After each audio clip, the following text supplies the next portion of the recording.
আজকে আমি ফররুখ আহমেদের পদ্মা কবিতাটি ব্যাখ্যা করব।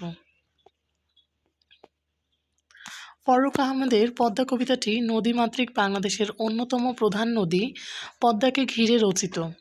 কবিতায় নদীর দুই বিপরীতমুখী রূপকে অত্যন্ত দক্ষতার সঙ্গে তুলে ধরা হয়েছে। মূল ভাব সহজে বোঝার জন্য পদ্মা কবিতার ব্যাখ্যা লাইন বাই লাইন করে দিলাম। পদ্মা কবিতার ব্যাখ্যা: অনেক ঘূর্ণিতে ঘুরে পেয়ে ঢের সমুদ্রের স্বাদ। এর মানে পদ্মার প্রবল স্রোত ও ঘূর্ণি এত শক্তিশালী যে তা বহু সমুদ্র ভ্রমণের অভিজ্ঞতার সঙ্গে তুলনীয়। এই উপমার মাধ্যমে নদীর ভয়ঙ্কর রূপ বোঝানো হয়েছে। জীবনের পথে পথে অভিজ্ঞতা কুড়ায় প্রচুর।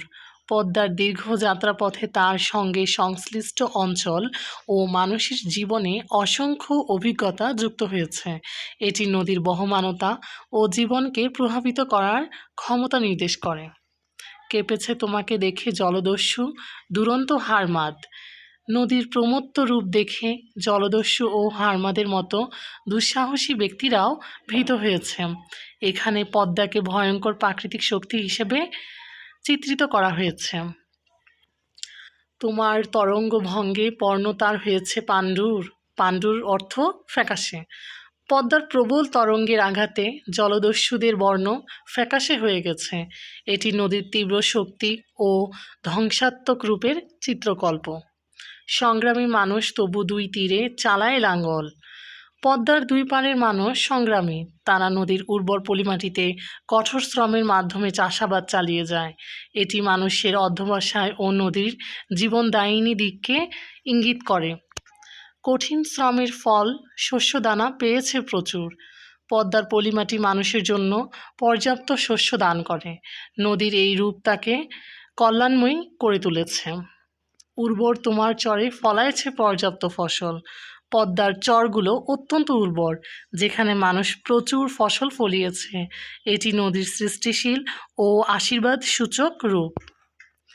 জীবন মৃত্যুর দ্বন্দ্বে নিঃসংশয় নির্ভীক জওয়ান। পদ্মাকে ঘিরে মানুষ জীবন মৃত্যুর দ্বন্দ্বে অবিচল ও সাহসী থাকে। এখানে মানুষের সাহসিকতা ও প্রতিকূলতার সঙ্গে সংগ্রামের ইঙ্গিত রয়েছে। সবুজের সমারোহে জীবনে পেয়েছে সম্বল।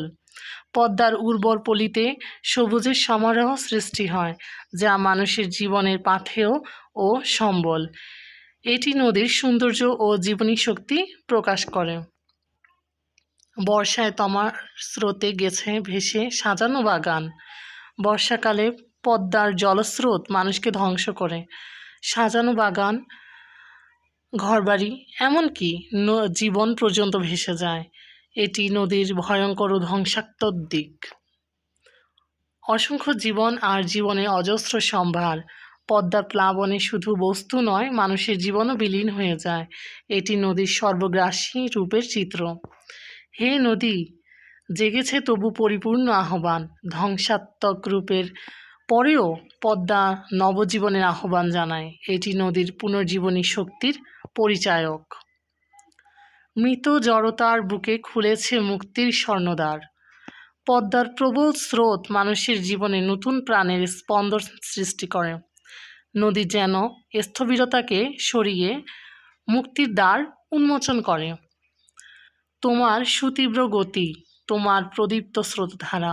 পদ্মার তীব্র গতি এবং উজ্জ্বল স্রোতধারা জীবনের উচ্ছলতা ও নবজাগরণের প্রতীক। এটি পদ্মাকে শক্তি ও প্রেরণার উৎস হিসেবে চিত্রিত করে। প্রিয় শিক্ষার্থীরা, পরবর্তী ভিডিওটি পেতে চ্যানেলটি সাবস্ক্রাইব করবে। আজকের জন্য এতটুকুই। ধন্যবাদ।